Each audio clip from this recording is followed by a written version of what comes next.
Hi everyone, स्वागत है आप सभी का टीचिंग गोल्स के इस लर्निंग प्लेटफॉर्म पर। फटाफट से आ जाइए भाई सभी लोग। करी थी वो आपकी लैंग्वेज एंड थॉट से रिलेटेड थी, भाषा और विचार, और आई एक्सपेक्ट कि आप सभी ने वो देख ली है। ठीक है, अब उससे रिलेटेड कुछ एमसीक्यूज बनाएंगे, ज्यादा तो नहीं रहेंगे बट जितने भी होंगे आपका कंसेप्ट जो है वो बहुत अच्छी तरीके से और भी ज्यादा क्लियर हो जाएगा। चलिए आज जो स्टार्ट करने वाले क्वेश्चन नंबर 1 से स्टार्ट करेंगे और फटाफट से आ जाएंगे भाई, और फटाफट से अब आंसर करना स्टार्ट करेंगे। क्वेश्चन नंबर 1 को रीड करिएगा और आंसर करेंगे सभी लोग, बातें बाद में करेंगे। हाँ जी, मैं बिल्कुल बढ़िया हूँ राजू बड़गुजर जी, बहुत सही हूँ मैं, और उम्मीद है कि आप सभी लोग भी बहुत अच्छे होंगे। सभी को राधे राधे जी, सभी को राम राम है, सभी को नमस्ते है, सभी को सत श्री अकाल है, जैसे भी आप फील करें। चलिए क्वेश्चन नंबर 1 बनाना स्टार्ट करेंगे। भाषा और विचार से संबंधित है, ज्यादा इसमें इतना डीप में नहीं जाना होता है। ये क्वेश्चन आपके बिना उस मतलब ओनली अंडरस्टैंडिंग से भी सॉल्व हो सकते हैं, लेकिन हम यहाँ पर एक भी कंसेप्ट को छोड़ेंगे नहीं, हर चीज को हम यहाँ पर करके चलेंगे। चलिए क्वेश्चन नंबर 1 कहता है, why is language development important in the early years. भाषा विकास जो है वो स्टार्टिंग के ईयर्स में क्यों जरूरी होता है, ऐसा यहाँ पर कहा गया है। It introduces the child to the social world, सामाजिक दुनिया से इंटरेक्शन करने के लिए भी परिचित होने के लिए जरूरी होता है। इट हेल्प्स द चाइल्ड, बच्चे को प्रॉब्लम को सॉल्व करने के लिए जरूरी होता है, या फिर एकेडमिक वर्ल्ड, बच्चे को शैक्षणिक दुनिया से ये परिचित कराता, या फिर कुछ भी नहीं। चलिए क्वेश्चन नंबर 1 का आंसर आप सभी दे रहे हैं, बहुत बढ़िया। जिसने भी इसका 1 दिया बिल्कुल सही है भाई। लैंग्वेज हम क्यों सीखते हैं, ताकि हम क्या कर सके, अपना जो समाज है उससे हम परिचित हो सके। हमारा जो सोशल इंटरेक्शन होता है वो किसके थ्रू होता है, वो हमारा लैंग्वेज के थ्रू ही होता है। और वाइगोत्स्की तो इसके बारे में बहुत ज्यादा बात करते ही है। ठीक है, वाइगोत्स्की ने 3 चीजों के बारे में बात करी है, याद है सभी को। एक उन्होंने भाषा के बारे में, लैंग्वेज के बारे में बात करी है। एक उन्होंने बात करी सोशल इंटरेक्शन के बारे में, सामाजिक अंतःक्रिया आप जिसको बोलते हो, और एक उन्होंने ना संस्कृति पर बात करी है, कल्चर के बारे में, संस्कृति के बारे में। तो ये 3 एस्पेक्ट है जिनके बारे में वाइगोत्स्की पढ़ते हैं। जब भी लैंग्वेज की बात आती है तो एक आपको वाइगोत्स्की और एक ना नोम चॉम्स्की का नाम आप जरूर ध्यान में रखेंगे। तो क्वेश्चन नंबर 1 का आंसर सभी ने सही दिया है, स्टार्टिंग बहुत अच्छी करी है आप सभी ने, बहुत बढ़िया। नेक्स्ट पे चलते हैं क्वेश्चन नंबर 2 पर। सिग्निफिकेंट डिफरेंस आपको बताना है लेव वाइगोत्स्की और जीन पियाजे की थ्योरी के बीच में। क्या भाई इनके बीच में डिफरेंस है? डिफरेंस तो बहुत सारे इनके मतभेद हैं आपस में, ये एंटी है एक दूसरे के। लेव वाइगोत्स्की जो कहते हैं वो जीन पियाजे जो है वो उनको नहीं मानते, और जीन पियाजे जो बोलते हैं वो ये नहीं मानते। तो यहाँ पर ऑब्वियसली बात है, भाषा के बारे में हम बात करें तो भाषा से रिलेटेड इनका क्या, दोनों का क्या है भाई, एंटी क्यों है, वो किसके ऊपर है। The constructive objective role of children in the process of meaning making, अर्थ निर्माण की प्रक्रिया में बच्चों की रचनात्मक और वस्तुनिष्ठ भूमिका के ऊपर है। या फिर understanding children as active passive beings, बच्चों को सक्रिय और निष्क्रिय के रूप में समझना। भाषा और विचार के बीच में संबंध में इनका मतभेद है आपस में। या फिर ये समझना कि सीखना जो है एक सरल या फिर जटिल प्रक्रिया। बताएंगे, सेकंड का आंसर करेंगे सभी लोग, बहुत बढ़िया। ठीक है जी, सेकंड का आंसर बहुत बढ़िया, आप सभी ने 3 ऑप्शन दिया है, विच इज वेरी ट्रू। ठीक है, तो क्या बात करते हैं जब भी पियाजे की बात आती है और जब भी वाइगोत्स्की की बात आती है, तो बस ऐसे ध्यान में रखना, वाइगोत्स्की मतलब भाषा, तो ये कहते हैं पहले लैंग्वेज आता है और उसके बाद हमारा विचार आता है, थॉट आता है। जबकि पियाजे क्या कहते हैं, नहीं पहले हमारा थॉट आएगा और उसके बाद लैंग्वेज आएगा। ठीक है, इन्होंने ईगोसेंट्रिक स्पीच की बात करी है, और इन्होंने 3 तरीके की स्पीच की बात करी है। ठीक है, जो कि है आपका एक सोशल है, एक आपका प्राइवेट है, और एक हमारा साइलेंट इनर स्पीच है। सारी चीजों को मैं एक बार फिर से रिवाइज करते हुए चलूंगी, है ना, ताकि आपको दिक्कत ना हो, रिवीजन भी हो जाएगा। चलिए नेक्स्ट क्वेश्चन पर आ जाइएगा, क्वेश्चन नंबर 3। चॉम्स्की के बारे में क्वेश्चन आ गया है। चॉम्स्की बहुत ही इजी भी पड़ जाते हैं समझने में, और क्वेश्चन भी ऐसे ही पूछे जाते हैं, ज्यादा इनसे क्वेश्चन अलग तरीके के बनते नहीं है। जैसे आपको देखने को मिल रहा है ऐसा ही क्वेश्चन आपसे पूछा जाता है। According to Chomsky, an innate capacity to acquire language is the result of uniquely human biological inheritance is called. Chomsky के बारे में पूछा गया है कि भी हम जो भाषा अर्जन करते हैं वो किसकी वजह से होता है, कि हमारे अंदर एक विशिष्ट जैविक विरासत का परिणाम है, और उस विरासत को क्या नाम दिया गया है, जो कि गॉड गिफ्ट है हमारे लिए। उस डिवाइस को क्या नाम दिया गया है जो हमारे ब्रेन के अंदर है, जिसको देखा नहीं जा सकता, जिसको छुआ नहीं जा सकता, बट वो होता है जो कि हमारी लैंग्वेज डेवलपमेंट के लिए जरूरी होता है, जो कि चॉम्स्की कहते हैं। तो लैंग्वेज एक्विजिशन डिवाइस, बहुत सही, लैंग्वेज एक्विजिशन डिवाइस इसका करेक्ट आंसर एलईडी है। और कितने साल तक ये बढ़िया काम करता है, तो 5 साल तक। 5 ईयर्स तक अगर आप बच्चे को कोई भी लैंग्वेज से एक्सपोज अगर आप करेंगे, बच्चे को कोई भी लैंग्वेज, कैसी भी लैंग्वेज, तो बहुत जल्दी सीख लेगा। और अगर जैसे जैसे 5 साल से बाद अगर आप उसको एक्सपोज करेंगे तो उसको सीखने में कठिनाई आएगी। ये कहना है नोम चॉम्स्की का, ठीक है। फादर ऑफ लैंग्वेज डेवलपमेंट भी इनको कहा जाता है, ध्यान में रख लेना। 4th क्वेश्चन है, what is one of the characteristics of oral language development among 1 year infant. 1 साल का जो बच्चा है, 1 साल का जो शिशु है, टोडलर आप जिसको कह सकते हो, वहां पर लैंग्वेज डेवलपमेंट के बारे में पूछा गया, भाई कितना हो जाता है, क्या कैरेक्टरिस्टिक्स है। तो मैंने आपसे 5-6 टाइप्स जो करवाए थे वो आपको ध्यान में रख लेना है। सेंटेंस में बात करने लग जाता है, 1 साल का बच्चा सेंटेंस में बात करने लग जाता है। टू से 1 और 2 लेटर वर्ड्स, 1 या 2 अक्षर वाले शब्द को बोलना स्टार्ट कर देता है, या फिर आवाजें निकालता है, या फिर बेबी का जो लैंग्वेज डेवलपमेंट है वो होता ही नहीं है। 4th पे आ जाएंगे, 4th पे आ जाएंगे। 1 ईयर इन्फेंट्स की यहाँ पर बात हो रही है। नमस्कार है जी सभी को, नमस्कार है सभी को, गुड इवनिंग है सभी को, राधे राधे, नमस्ते, जैसे भी आप कनेक्टेड फील करें। 4th का जवाब देंगे सभी। चलिए 1 ईयर इन्फेंट की बात हो रही है यहाँ पे।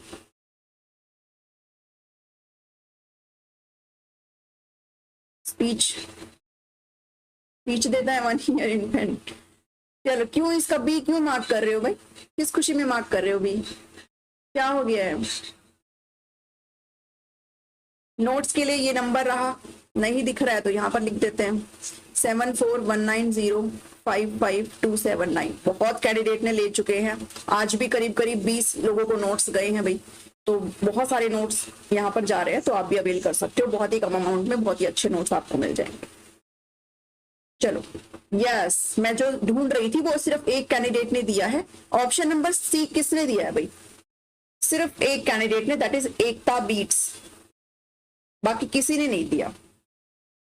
भाई क्या हो गया आप सभी को। 2 से 1 और 2 लेटर वर्ड्स। एक बात बताओ, 1 साल का बच्चा है, मैंने क्या बताया था, कूइंग यानी कि क्राइंग, सॉफ्ट वॉइस कब निकालता है, जब वो 6 मंथ तक का होता है।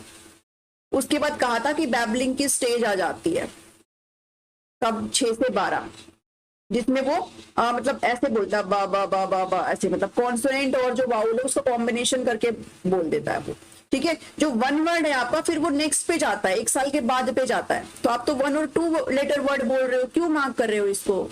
ये आएगा वॉइस स्पीकिंग, ठीक है, आवाजें निकालता है बस, एक्चुअल में उसका मतलब नहीं होता है कुछ भी। तो सी जिसने दिया है वो करेक्ट है, जो कि एकता ने दिया है ओनली, बाकी किसी ने नहीं दिया। और मुझे नहीं समझ में आ रहा है कि आप लोगों ने इसका 1 और 2 लेटर वर्ड्स क्यों यहाँ पर मार्क करा है। अरे नॉर्मल बात करो, मतलब ऐसे मत जाओ कि आपके घर में अगर कोई 1 साल का बच्चा है तो ठीक है, वो बोलना स्टार्ट कर देता है, वो एक ठीक है, लेकिन हम नॉर्मल बात कर रहे हैं यहाँ पर। जनरली बोलना लग जाते बच्चे भाई, एक शब्द 2 शब्द बोलने लग जाते हैं, 1 से 1.25 साल तक का बच्चा बोलने लग जाता है, ठीक है। लेकिन हम यहाँ पर बात कर रहे हैं जो किताबों में है उसकी बात करो यहाँ पर।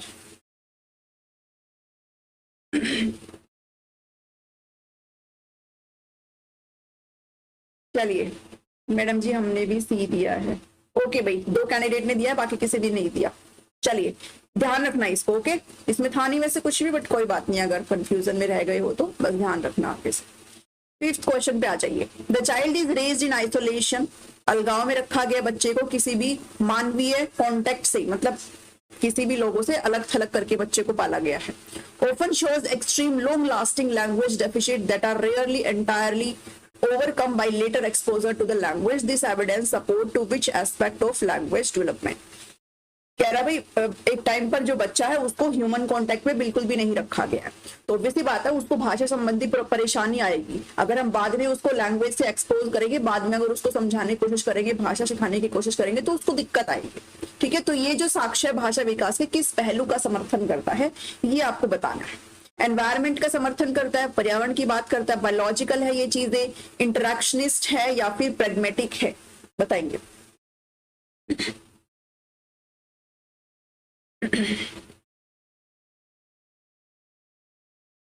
मैडम जी नोट्स में क्या क्या मिलेगा ये नहीं बता रखा है, आप मैसेज करो, आपको सारी जानकारी मिल जाएगी, ठीक है। आप मैसेज करो, आपकी सारी, सबसे पहले सारी जानकारी दी जाती है, उसके बाद अगर कोई इंटरेस्टिंग होता है तो ही नोट, जबरदस्ती किसी को नोट्स नहीं भेजे जा सकते, ठीक है। चलो 5th पे आ जाओ।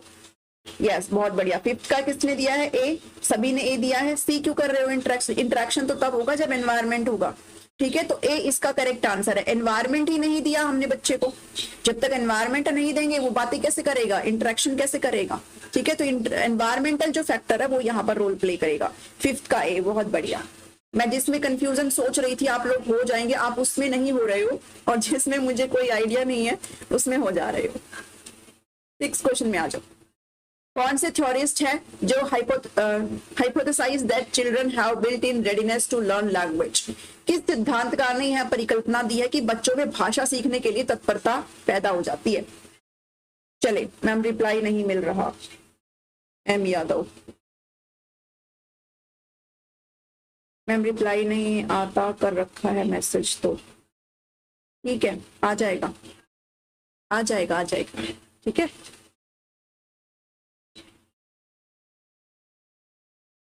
ऐसा कोई कैंडिडेट नहीं है जिसको रिप्लाई नहीं है अभी तक। बहुत ज्यादा मैसेज, मतलब 1000+ मैसेज आए हैं और सबका रिप्लाई गया, आपका भी चला जाएगा। ओके चलिए, कौन से थ्योरिस्ट अभी बताएंगे फटाफट से? सिक्स का ए, बहुत बढ़िया, चॉम्स्की, ठीक है। क्या है? चॉम्स्की, क्योंकि चॉम्स्की बात करते हैं कि हम क्या, भाषा जो सीखना वो क्या है, इनेट एबिलिटी है। कोई भी बच्चा जो है वो जन्मजात क्षमता के साथ पैदा हुआ है, क्योंकि एक एलईडी है जिसको भगवान ने हमारे अंदर फिट कर रखा है ब्रेन के अंदर, जो कि क्या है, गॉड गिफ्ट है, जो हमें भाषा सीखने में मदद करता है। 5 साल तक ये बढ़िया काम करता है, उसके बाद धीरे धीरे वीक पढ़ना स्टार्ट हो जाता है। रिवीजन हो गया, नेक्स्ट पे चलेंगे। 7th क्वेश्चन, कौन सा स्टेटमेंट है जो करेक्ट है आपको बताना है।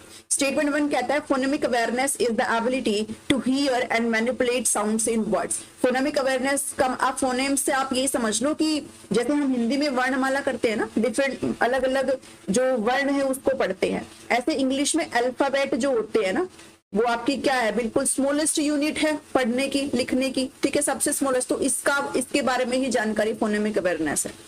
This is the ability to hear and manipulate sounds in words. या फिर दूसरा कह रहा है कि phonemic awareness is crucial for learning to read. बहुत जरूरी है ये, सीखने के लिए, पढ़ने के लिए बहुत जरूरी है ये। चलिए बताएंगे, 7th का आंसर करेंगे फटाफट से। 7th का आंसर करेंगे। कल सीडीपी की क्लास नहीं रहेगी, कल हिंदी करेंगे। ओके, कल हिंदी और ईवीएस करेंगे। चलिए जी जल्दी से बताइएगा, कल ईवीएस की क्लास और कल हिंदी की क्लास।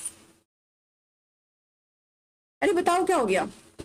7th का 1 बिल्कुल करेक्ट है, एब्सोल्युटली करेक्ट है, बहुत बड़ी बिल्कुल ही सही बात है ये कि जागरूकता शब्दों में ध्वनियों को सुनने और उनमें हेरफेर मतलब मैनिपुलेशन करने की क्षमता होती है, ये बिल्कुल सही है। और दूसरा स्टेटमेंट भी आपका बिल्कुल सही है। तो बोथ स्टेटमेंट करेक्ट जिसने दिया है, जो कि सबने दिया है, बहुत सही है, ठीक है। ऐसे ही क्वेश्चन आएंगे, ज्यादा घबराने की चीज नहीं है इसमें, ऐसे ही क्वेश्चन आएंगे। चलिए, थोड़ा बहुत कॉन्फिडेंस आने लगा है कि नहीं आने लगा है सीडीपी में, क्योंकि हम लोग बिल्कुल एंडिंग में चल रहे हैं अभी। है वैसे काफी क्लासेस होंगी, क्योंकि लर्निंग की थ्योरीज में एक एक करके कराऊंगी आपको, ठीक है, और उनसे रिलेटेड क्वेश्चंस भी कराऊंगी। लेकिन मुझे आप ये बताओ कि आपको थोड़ा बहुत सीडीपी में कॉन्फिडेंस आने लगा है कि नहीं आने लगा है? Which one of the following question invites children to think critically? किस क्वेश्चन के तहत बच्चा क्रिटिकली थिंक करेगा? क्रिटिकली थिंक मतलब दिमाग का बहुत बढ़िया इस्तेमाल करेगा, बहुत सारे वेज ढूंढने की कोशिश करेगा रेस्पेक्टिव क्वेश्चन के प्रति। तो किस में करेगा?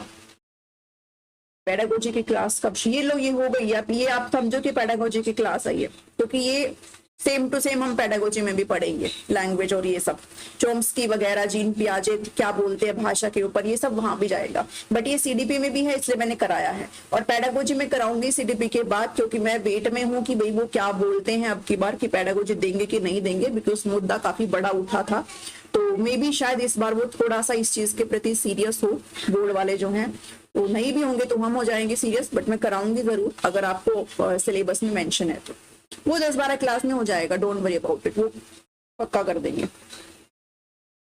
चलिए, रीजनिंग की क्लास अभी नहीं प्लीज, अभी मैथमेटिक्स का ही नहीं हो पा रहा है, टाइम ही नहीं लग पा रहा है। मैथ की क्लास भी आ जाएगी जल्दी।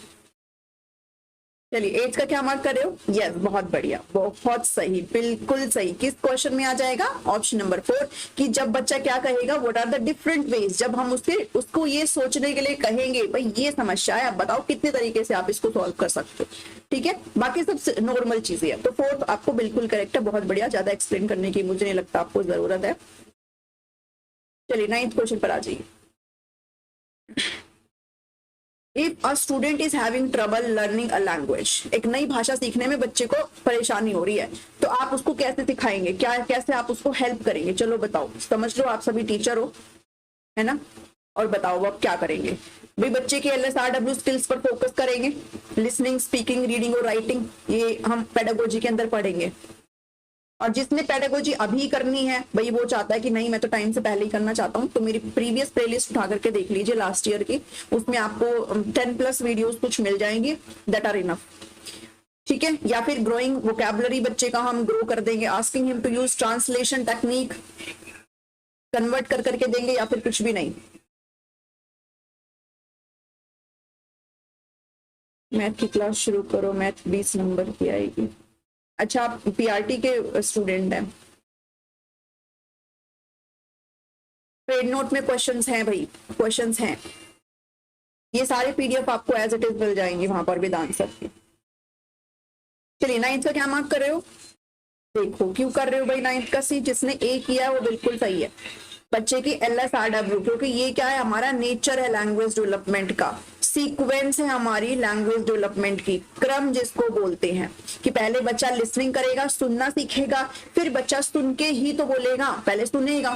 जैसे मतलब छोटा बच्चा है, घर परिवार में अगर लोग बोल रहे हैं तो वो बोल नहीं सकता, लेकिन सुन तो रहा है सबकी, तो सुन के बाद में फिर वो बोलना स्टार्ट करता है, फिर वो रीडिंग करता है और फिर वो राइटिंग करता है। तो इसके ऊपर ध्यान देंगे आप। LSRW ये क्या है, ट्रांसलेशन टेक्निक क्या होता है भाई? क्या ट्रांसलेशन करके दोगे क्या आप उसको? अगर आप इंग्लिश पढ़ा रहे हो अपने बच्चे को, तो क्या आप उसको हर सेंटेंस हिंदी में कन्वर्ट करके देंगे? ऐसा तो फिर उसको आदत पड़ जाएगी, फिर तो वो एग्जाम में भी आकर के कहेगा लो गुरुजी बताओ मुझे इसका क्या मतलब है, फिर उसको बताना वहां पर कि हिंदी में इसको ये बोलते हैं, फिर वो लिख नहीं पाएगा, वहां पर चीजों को रट के जाएगा फिर वो। ठीक है, तो ट्रांसलेशन टेक्निक नहीं करेंगे। 9th का A जिसने दिया है वो करेक्ट है, बाकी C किसने दिया? काफी ने दिया वैसे। नेक्स्ट पे चलेंगे, how many types of skills are used in language? बताइए, फटाफट से बताएंगे, कोई भी इसको गलत नहीं करेगा। कितनी स्किल्स होती हैं, कितने कौशलों की हम बात करते हैं जब भी हम भाषा को पढ़ाने की बात करते हैं? कितने कौशलों की बात करी जाती है? 3, 4, 5 या 6? चलिए भी, सेशन पसंद आ रहा है तो लाइक शेयर सब्सक्राइब जरूर कर देंगे, लाइक और शेयर जरूर कर देंगे भी सेशन को। चलिए 10th पे आ जाइए। ऑब्वियस सी बात है, क्या होता है, एक लिसनिंग, स्पीकिंग और रीडिंग और राइटिंग, LSRW। हिंदी में बात करें तो हिंदी में आप इसको ऐसे कर लेना, सुगो पहली, सुगो पहली, हिंदी में ऐसे कर लेना। ये साइकोलॉजिकल ऑर्डर है आपका, ठीक है, मनोवैज्ञानिक क्रम है। और मारिया मोंटेसरी क्या कहती हैं? मारिया मोंटेसरी वो कहती है कि नहीं, LSWR, ये क्रम मारिया मोंटेसरी बात करती है। तो 10th का 4 जिसने दिया है, 2 जिसने दिया वो बिल्कुल करेक्ट है, जो कि 4 आ जाएगा। नेक्स्ट पे चलेंगे, question number 11, the reason for the under development of speech and language is, कारण बताओ कि भाषा और जो स्पीकिंग है बच्चे की वो विकसित नहीं हो रही है, तो इसका क्या कारण हो सकता है, इसका क्या रीजन हो सकता है? पोस्ट लैंग्वेज डीफनेस, भाषा पश्चात बहरापन, lack of proper training, training नहीं मिली बच्चे को, बाय बर्थ डीफनेस, जन्म से बहरापन, या फिर डीफनेस शॉर्टली आफ्टर बर्थ। चलिए कि पैदा तो हो गया ठीक ठाक, लेकिन उसके थोड़े देर के बाद ही उसको डीफनेस की प्रॉब्लम हो गई है। चलो 11th का आंसर बताएंगे। ठीक है, अंडर डेवलपमेंट है बच्चे का स्पीच और लैंग्वेज, ना बोल पा रहा है ना वो भाषा कहीं ना कहीं सीख पा रहा है। 11th, चलिए चलिए जल्दी बताइए। कुछ रीजंस है जो मैंने नेक्स्ट स्लाइड में आपको लगा रखे हैं कि जब भी अंडर डेवलपमेंट होता है तो उनके क्या क्या रीजन आपके हो सकते हैं। अगर इस क्वेश्चन की बात करूं, हाँ, तो सभी ने B मार्क करा है, जो कि नहीं आएगा। इसका जिसने भी C मार्क करा है वो सही है, जन्म से बहरापन, बाय बर्थ डीफनेस, ठीक है, लैक ऑफ प्रॉपर ट्रेनिंग नहीं आएगा इसमें, ठीक है, बाय बर्थ डीपनेस आ जाएगा। छोटा बच्चा, उसको कहाँ ट्रेनिंग दिलवाओगे अभी? चलो अगर मैं और आपको रीजन बताऊं यहाँ पर, तो reason for the under development of speech and language क्या क्या आ जाता है भाई? ब्रेन इंजरी है तो दिमागी चोट अगर बच्चे को लगी है, बाय बर्थ डीपनेस, जन्म से बहरापन है तो, थिंकिंग डिसेबिलिटी है, सोचने संबंधी विकलांगता है तो, प्री मेच्योर बर्थ अगर बच्चे का हुआ है तो भी उसको हो सकता है, पुअर न्यूट्रिशन, खान पान बढ़िया नहीं मिला है, न्यूरोलॉजिकल डिसऑर्डर है, अगर इंटेलेक्चुअल डिसेबिलिटीज है, फैमिली हिस्ट्री में अगर ऐसा कुछ हुआ है भाई, अगर लैंग्वेज डिले होता है भाई, वो चला ही आ रहा है पीढ़ी दर पीढ़ी, कम्युनिकेशन डिसऑर्डर अगर है तो वो इसके लिए रिस्पॉन्सिबल है। तो 11th का जिसने C दिया है वो सही है, बाकी सब लोग B ही मार्क कर रहे हैं। एक दो को छोड़ करके, कोई बात नहीं। चलिए 12 क्वेश्चन पर आ जाएंगे। Most children learn their native language, अधिकांश बच्चे अपनी मूल भाषा किससे सीखते हैं, मतलब कब तक सीख लेते हैं। नेटिव लैंग्वेज का मतलब है आपकी मातृभाषा की बात करी जा रही है, वो भाषा जो आपके घर परिवार में बोली जाती है आपकी फैमिली के द्वारा। अगर आपके घर में हिंदी बोली जाती है तो हिंदी आपकी नेटिव लैंग्वेज है। अगर आपके घर में तेलुगु बोली जाती है तो तेलुगु आपकी नेटिव लैंग्वेज है। अगर उर्दू बोली जाती है तो उर्दू आपकी, उर्दू कैसे लिखा जाता है, उर्दू ऐसे लिखा जाता है, चलो छोड़ो, बुरा मत मानना भाई, जिसकी लैंग्वेज उर्दू हो, उर्दू ऐसे लिखा जाता है, जो भी है। तमिल है तो तमिल उसकी मदर टंग है, इंग्लिश है तो इंग्लिश उसकी मदर टंग है। मदर टंग की बात कर रहे हैं, नेटिव लैंग्वेज। तो किस साल तक बच्चा सीख जाता है बढ़िया तरीके से, 1 साल तक, 4 साल तक, 6 साल तक, या फिर 2 साल तक।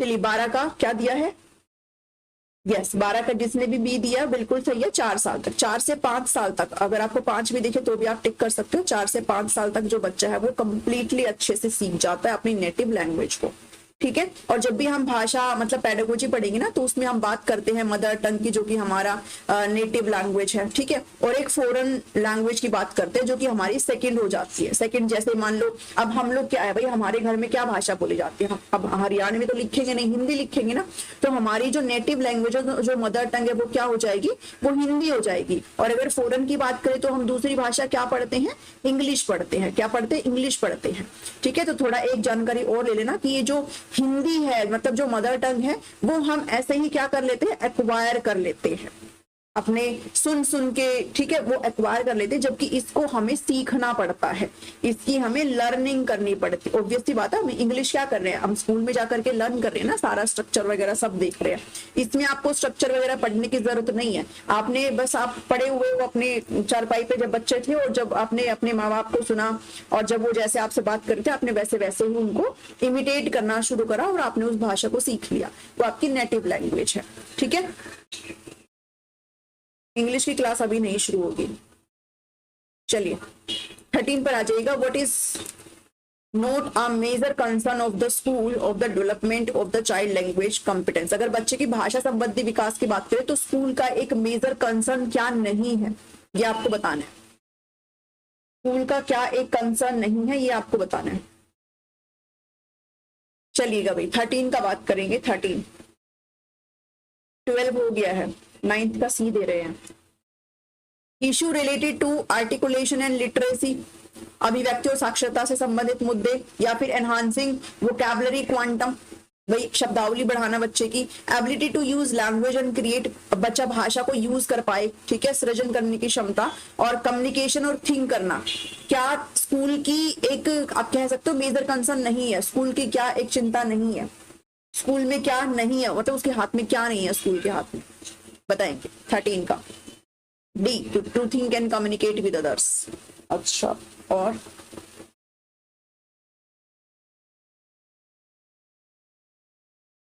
13 डी जिसने इसका बी लगाया है वो सही है, जिसने इसका बी लगाया है वो सही है। बाकी सब स्कूल के की तरफ से सारी चीजें होती है, ठीक है। Issue related to the article, मतलब ये साक्षरता से संबंधित वो सब स्कूल का है। आप लैंग्वेज यूज कर रहे हैं, क्रिएट कर रहे हैं, सृजन कर रहे हैं, वो सब स्कूल का है। और जब आप थिंक कर रहे हो, कम्युनिकेट कर रहे हो, तो वो भी कहीं, अगर बच्चे को हम कम्युनिकेशन का माध्यम प्रोवाइड ही नहीं कराएंगे स्कूल में, तो फिर वो नहीं, उसको दिक्कत होगी ना। तो ये भी स्कूल का है। जो नहीं है वो क्या है, ये है 2nd नंबर का शब्दावली। शब्दावली वो फिर टोटली बच्चे के ऊपर डिपेंड करता है कि वो कितना बढ़िया तरीके से शब्दों को बोल रहा है, कितने नए शब्दों के साथ कॉन्टेक्ट में आ रहा है। और वो कॉन्टेक्ट में तब आएगा जब वो कम्युनिकेशन करेगा। तो 13 का जो बी है वो यहाँ पर करेक्ट आंसर है, जो कि दिया है काफी ने। चलिए 14 क्वेश्चन है, which of the following is a sensitive period pertaining to language development. इसको अगर किसी ने गलत किया ना तो उसको माफ नहीं किया जाएगा, क्योंकि ये क्वेश्चन क्लास नंबर 1 का क्वेश्चन है, जो हमने सीडीपी की पहली क्लास करी है ना, ग्रोथ एंड डेवलपमेंट की, वहां का क्वेश्चन है। और भाषा की बात करें तो ऑब्वियस बात है, क्वेश्चन आपका आना लाजमी है। तो सेंसिटिव पीरियड कौन सा, लैंग्वेज डेवलपमेंट का। चलिए लैंग्वेज डेवलपमेंट के स्टेजेस मैंने आपको करवाए थे, जिसमें मैंने इन्फेंसी स्टेज की बात करी थी, जो कि 0 से 2 साल होता है। फिर हमने अर्ली चाइल्डहुड की बात करी थी, जो कि 2 से 6 होता है। फिर लेटर चाइल्डहुड की बात करी, जो कि 6 से 11 होता है। फिर एडोलेसेंस की बात करी थी। तो आपको ये बताना है कि कौन सा आपका लैंग्वेज डेवलपमेंट का है। अडल्टहुड है, अर्ली चाइल्डहुड है, प्री नेटल है, जन्म से पूर्व की बात करी जा रही है, या फिर मिडिल चाइल्डहुड पीरियड है, बताएंगे।